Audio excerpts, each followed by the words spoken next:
Sejam bem-vindos, bem-vindas a mais uma aula do nosso curso Saberes Profissionais. É um prazer estar aqui com vocês novamente. Eu sou Camila Camacho, a minha formação e a minha atuação é na área da comunicação social, sou também mestre em História Política aqui pela UERJ e pesquisadora do LABS, Laboratório de Estudos Socioeducativos. Hoje o nosso encontro é para falar do tema da comunicação institucional. A comunicação, ela é uma área gigante. Quase sempre, quando a gente quer falar de um assunto específico, a comunicação vem acompanhada de alguma outra palavrinha para tentar situar a gente sobre qual universo a gente está falando nesse momento. A própria comunicação institucional, ela ainda é um território bastante grande, com contornos difíceis da gente afirmar que existem. Muitas vezes a gente fala de comunicação institucional e mercadológica, comunicação institucional e organizacional, ou ainda relações públicas, assessoria de imprensa, endomarketing. Realmente tem um universo de ferramentas e de subespecialidades que compõem e que permeiam ali a parte da comunicação institucional. Mas em linhas gerais, a comunicação institucional é aquela que é responsável pela reputação e pela imagem de uma empresa, de uma organização, de uma instituição.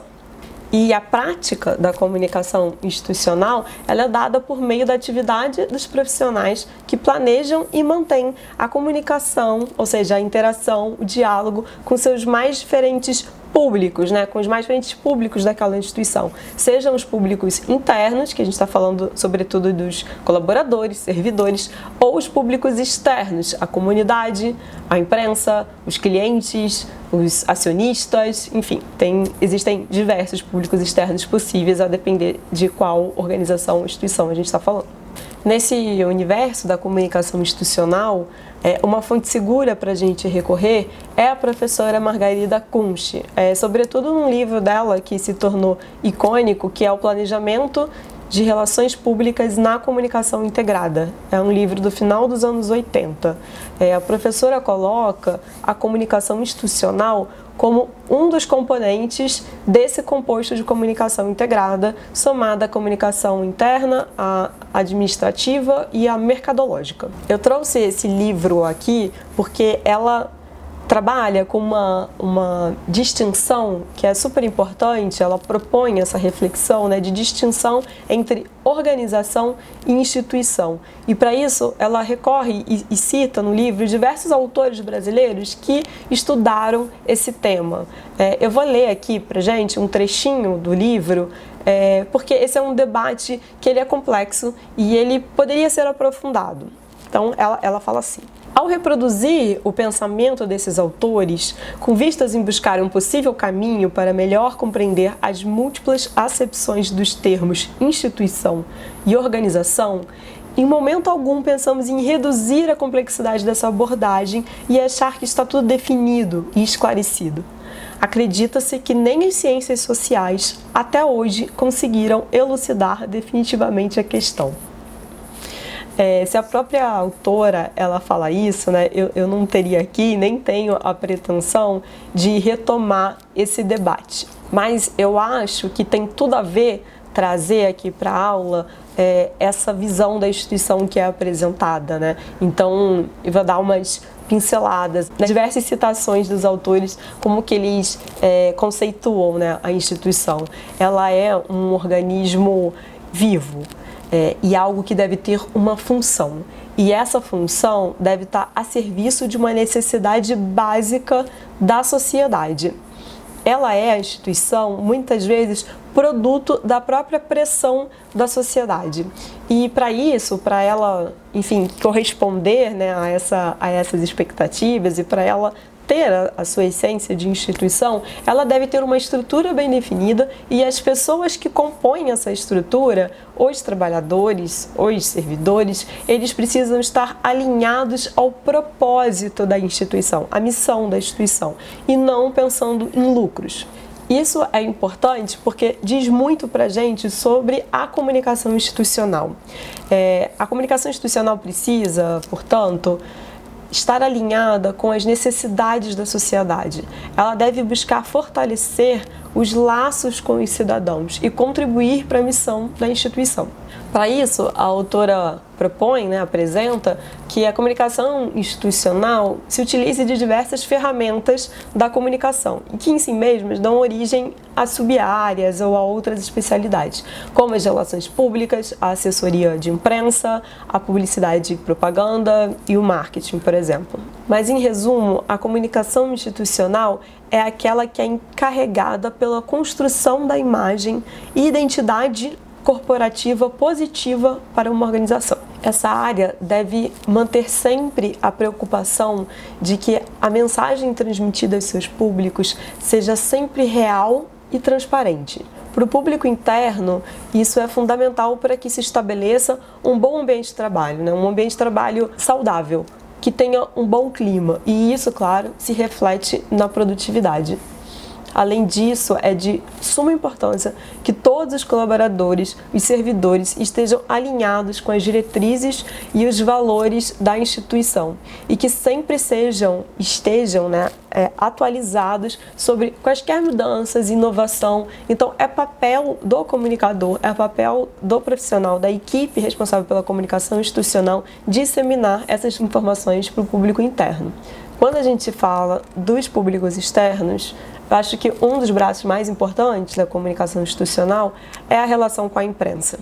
E porque a gente está falando de instituições, essa comunicação deve ter como objetivo principal disseminar informações de interesse público. Para isso, é fundamental se construir boas relações com os jornalistas. Como é que a gente faz isso, A gente sabe que uma relação de proximidade e de acesso fácil, de confiança, leva tempo. Mas existem algumas boas práticas dentro da profissão que ajudam a gente a construir essas relações. Por exemplo, gerar respostas rápidas às solicitações da imprensa. O jornalista, ele em geral está com pressa, sobretudo quando a pauta é quente.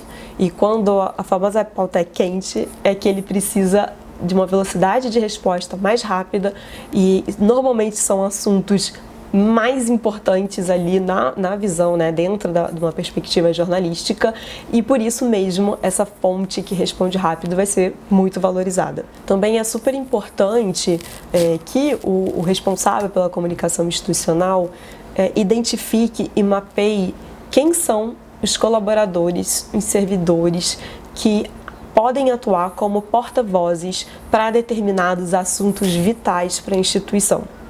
Isso porque várias vezes os jornalistas vão precisar de respostas mais aprofundadas, mais complexas, vão precisar entender detalhes, ou então vão precisar de entrevistas, de depoimentos, ou mesmo citar fontes que tenham autoridade naquele assunto. Então, esse é um trabalho que agiliza muito no dia a dia e que é fundamental para que a gente consiga disseminar as informações que a gente considera importantes para a imagem, para a reputação da instituição. Outra dica aqui é sugerir pautas exclusivas para um jornalista. Isso ajuda muito a construir essa relação, Então, em vez de você preparar um release e soltar para todos os veículos de comunicação que você tem contato, todos os jornalistas, escolhe um e oferece para ele, informando que aquilo é uma informação exclusiva. E nessa hora, como é que a gente escolhe para quem? É fundamental entender o público daquele veículo. E aqui a gente está falando muito de revistas e jornais, sejam impressos online, mas que costumam ter esse público segmentado, Então, quanto mais assertiva a comunicação for para o público que eu quero atingir, melhor. Por outro lado, quando a gente fala de telejornal, de televisão, até existem diferenças entre canais, entre as emissoras, entre horários de programação, mas em geral a gente está falando em mar aberto, A gente não sabe exatamente para quem a gente está falando, mas isso também pode ser estratégico, tudo depende da mensagem que você quer passar, claro.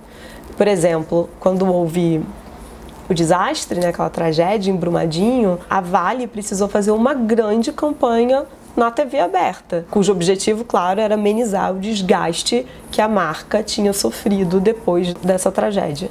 Ali não era uma mensagem destinada à família das vítimas, né? Lógico que esse trabalho foi feito, e aqui eu não estou entrando no mérito se o trabalho de comunicação foi bem feito, foi mal feito, mas eu quero dizer que para as famílias, houve outros meios de se comunicar. Quando ela foi para a TV, ela estava realmente querendo impactar toda a sociedade. Mas aqui, né, quando a gente traz um exemplo de gerenciamento de crise, ele acende um alerta que é muito importante na comunicação institucional. Ela precisa tomar o cuidado de não se tornar uma comunicação somente reativa, e sim propositiva, estratégica, né? Você pautar os assuntos que devam ser levados e não somente ter que responder. E nesse sentido, ajuda muito e é fundamental compreender que a responsabilidade da comunicação é de todos da instituição, em todos os níveis. Por isso, é papel do comunicador, né, de quem tem essa responsabilidade institucionalizada, também olhar para a comunicação interna, pensando em como propagar as mensagens, como que a instituição deve se comunicar por meio de todos os seus funcionários, todos os seus colaboradores, todos os seus servidores. Todos precisam ter clareza, muita clareza dos valores da empresa, dos princípios, de quais são os objetivos, e precisam também ser informados a cada mudança, né? Então, se instaurou uma mudança, uma inovação, começou um novo programa, enfim, é papel da comunicação institucional conseguir construir um plano de disseminação dessas informações para todos os seus funcionários. Em resumo, todos eles representam a instituição. E é por isso que é tão importante que todos estejam bem alinhados sobre o que é a instituição e que saibam falar sobre ela. E isso talvez seja ainda mais importante no momento atual do Brasil, e não só do Brasil, né? Faz parte de uma onda mundial, mas de abalos e de ameaças à estrutura democrática, já que a gente tem vivido uma série de retrocessos nesse sentido. E como a gente viu, a comunicação institucional, na sua própria concepção de conceito, ela pressupõe o respeito à sociedade e aos cidadãos. Existe, então, uma necessidade cada vez maior nas instituições públicas, sobretudo, de trabalhar pela transparência, pela disponibilização das informações. E esse é um movimento duplo. Ele é tanto requerido pela sociedade, mas ele também é vital para a própria reputação das instituições. E é somente dessa forma que é possível que os órgãos responsáveis consigam desempenhar seu papel de fiscalização, né, das instituições públicas, mas é assim também que a sociedade civil consegue acompanhar esses trabalhos, bem como reivindicar informações, exercendo o seu papel de cidadão. Esse processo é fundamental para o próprio exercício da democracia. Dentro desse contexto, eu acho importante trazer aqui para a aula um termo que tem sido cada vez mais trabalhado, mais pesquisado, sobretudo por quem estuda a gestão pública, mas que também tem invadido os noticiários e as discussões na TV, pelos comentaristas e até nas redes sociais, que é o accountability. Se a gente for traduzir de uma forma literal, seria algo como responsabilidade. Mas quase sempre, quando ele é citado, se traz também à tona a sua complexidade e dificuldade de uma tradução exata. Por isso eu trouxe aqui algumas citações. Accountability é a situação em que alguém, empresa, instituição ou governo, se coloca de modo a estar sempre de prontidão para prestar contas de seus atos sem mais considerações ou condições. Essa definição aparece em uma coluna do jornalista Eurípides Alcântara do jornal O Globo, intitulado O Público e o Privado. Estou deixando o link aqui. Dentro do processo de democratização do Brasil, vivido a partir dos anos 1980, e com a democratização do acesso às tecnologias de informação e comunicação, tem ficado cada vez mais difícil esconder as ações dos agentes públicos ou atos da gestão pública. Assim, segundo Spinoza, o termo accountability pode ser traduzido como controle, fiscalização, responsabilização ou ainda prestação de contas. Essa eu tirei do site Politize, também estou deixando aqui o link para quem quiser ler o conteúdo inteiro da matéria. Por que eu achei interessante trazer essas definições, né? Elas dão conta da sua amplitude e como esse conceito ele é relacional, que é também o que existe na comunicação institucional. Existe tanto o movimento de prestar contas quanto o de fiscalizar, seja por meio dos órgãos que têm essa responsabilidade, mas também por meio da atividade da imprensa ou dos cidadãos a consultar, solicitarem declarações, informações ou mesmo acompanhar, por exemplo, as redes sociais da instituição, querendo ver as declarações, os depoimentos e tudo isso também está dentro da comunicação institucional. É importante notar que, por mais que esse debate esteja sendo muito explorado atualmente, desde a promulgação da Constituição de 88, né, a Constituição Cidadã, o direito de acesso à informação por parte dos cidadãos, ele já estava assegurado e entendido como um direito fundamental. A Constituição de 88 coloca no centro do debate a atuação cidadã para muito além do voto.